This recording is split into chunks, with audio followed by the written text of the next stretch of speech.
the situation that we find ourselves in on the planet is a result of a culture that has not supported, has not nurtured, in fact has feared and recoiled from direct inner experience. And that direct inner experience, to the deeper we go, or to the greatest depth, let's say that, we go, we can be sure we will experience the mystery of death.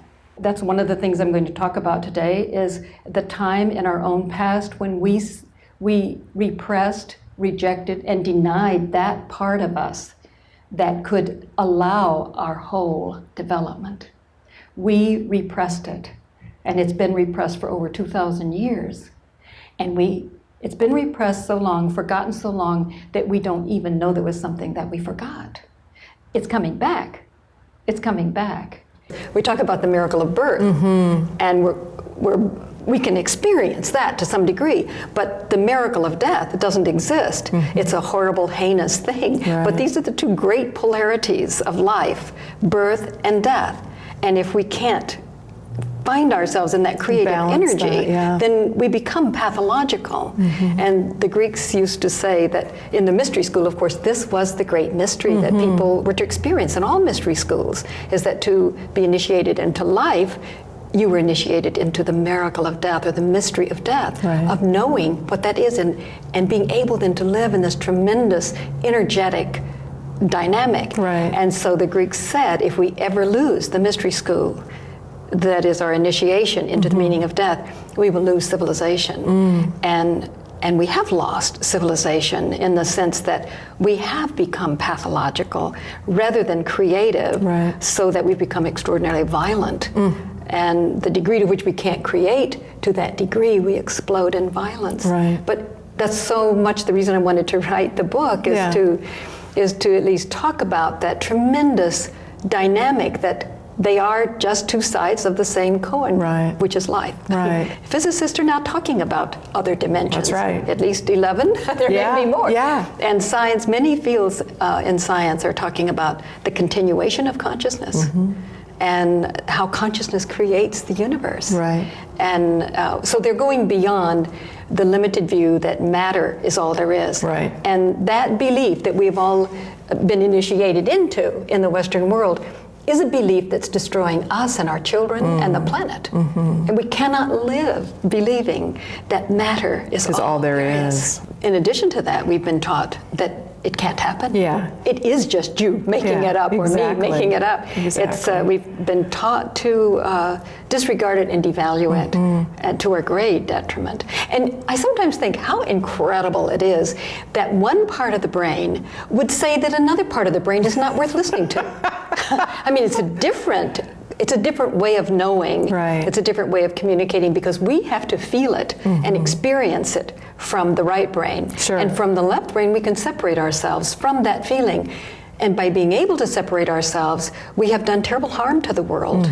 We've had slavery, we've had holocausts, and more than one. I mean, I mentioned that in chapter 7 of the tremendous violence that we've been able to bring about in the world, because we've cut ourselves off from our roots of feeling. And when we do that, then we can do almost anything. I love the old Mayan oracle that says, polarity is the loom on which reality or life is strung. And death and birth, or I should say birth and death, you can say them in either way, are those two primary polarities. And in the Western world, we've severed that, and we celebrate birth, but we don't know what to do with death. There is no roadmap for that. But I think our time is a time in which we are bringing back that ancient knowledge of what these polarities really are about, the birth and the death, and that there's no split between them. There's a flow, and that loom is life. But what did Istvan feel? He said, it wasn't as though his dying or living was an issue anymore, because I realized that there was nothing but life. He said the whole universe was alive. And he said it was filled with love, and I knew that whether he died or lived, that the love and the life could not be taken away. and I knew I could deal with whatever came. And I really can't explain enough how my husband was not a man who read about these things before Pishti died. He was a wonderful container of love and intuition and optimism for me. And I think because I was rooted in his optimism and his acceptance, I could go out in the world and do what I wanted to do.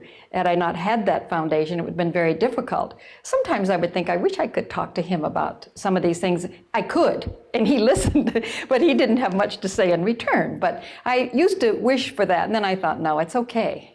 It's really okay, because he accepts it intuitively and supports that work and loves it. Although there was a time before Pishti died when I went to Peru and I was beginning to have some experiences that finally, and I wanted to tell him. And one morning he was reading the sports section of the LA Times. Not a good time. Telling about a vision in Peru. And he was trying to be polite. And then I said, Pishta Istvan, are you not interested in this? And he was, and he said, well, he said, now I know you experienced that.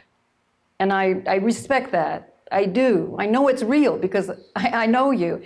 But I have never experienced anything like that in my life. And I have to tell you, I can't relate to it. I just can't relate to it. Well, that's a very honest and very natural response. Well, we didn't know at that time that he would be so changed after Pishti's death. And the day after his memorial on Sunday, Istvan and I both experienced his presence so powerfully that my husband was changed forever. He sat up on the bed that day, and after the vision and his telling me of the vision of being with him and traveling in other worlds, something that he could not relate to earlier.